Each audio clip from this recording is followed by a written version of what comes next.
Hey guys, Everything Tech Pro here. Apple just released iOS 11.0.3 and this upgrade is about 276 megabytes. So Apple is on a rampage to fix as much bugs as possible before the iOS 11.1 drops in. So this upgrade mainly features a fix in an issue where audio and haptic feedback would not work on some iPhone 7 and 7 Plus users. And if you remember the touch disease on the iPhone 6s, some people are facing an issue where the touch input was unresponsive on the iPhone 6s displays because they did not get it serviced with genuine Apple parts. So this upgrade mainly deals with that. So before I go ahead and upgrade, I would like to show you what is the Geekbench score on my iPhone 6s. Before that, let me look at the storage. As you can see, it is a 64 gigabyte device with available 32.98 gigabyte. And coming to the Geekbench, as you can see, I got a single core score of 2451 and a multi-core score of 4211 in iOS 11.0.2. So before upgrading, I would like to also show you what is the status of my iPad Pro 10.5. I have been, getting the Geekbench scores for the iOS 11.0.2.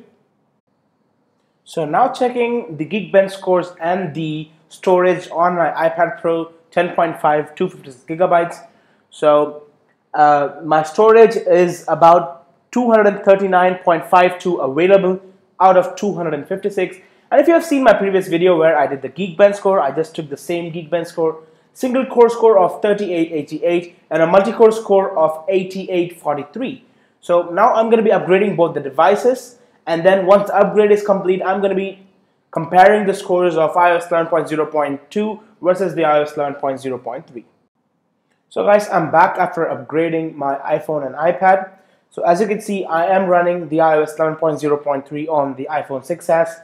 And if you compare the storage before upgrading, it was 32.98 gigabytes. And after upgrading, it is 33.05. So not much of a difference, just a slight bit of cache cleared up.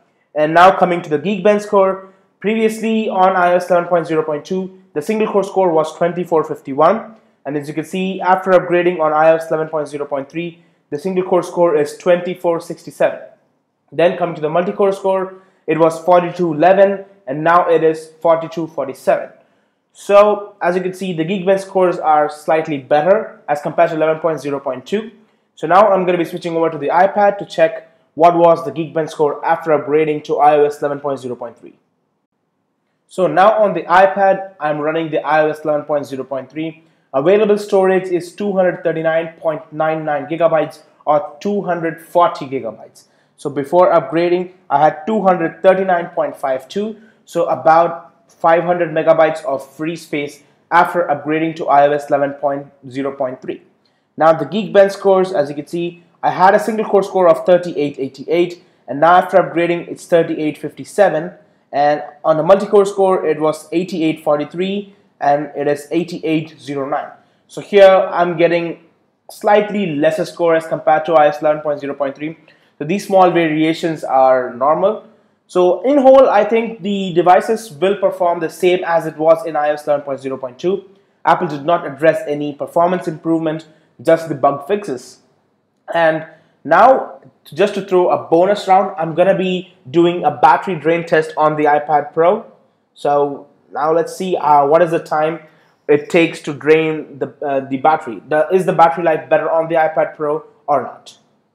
So guys, it's time for the battery test. If you have seen my previous video, you might have seen that in iOS 11.0.2, I had my battery at about 70%, and then I ran the video for 5 minutes in my YouTube app with 70% brightness and 70% volume. And after 5 minutes, my battery was drained to 68%. That is 2% of drain. Now the same 70% of charge on my iPad Pro 10.5, and in iOS 11.0.3, I ran the same video in my YouTube app for 5 minutes. Now the drain was just 1%. That's really great. So iOS 11.0.3 increases the battery life of your iPhone or iPad, so you should upgrade. So guys, now comes the bigger question. Should you upgrade to iOS 11.0.3 or should you stick with the older version? For me especially, I am getting a better battery life in my iPad and iPhone on iOS 11.0.3 as compared to iOS 11.0.2. If you are on iOS 11, it's definitely recommended to upgrade to iOS 11.0.3 because the battery life has come way better as compared to iOS 11 in the latest version. If you are on 11.0.1 or 2 and you don't care much about battery life and your phone is not having much of a bugs, then you can stay at 11.0.1 or 11.0.2. And if you're facing bugs and also you need better battery life on your device, it's definitely recommended for you to upgrade from whatever version you are to the latest 11.0.3 version. So that's it guys for this video. I'll see you up on the next video. Until next time, it's peace out.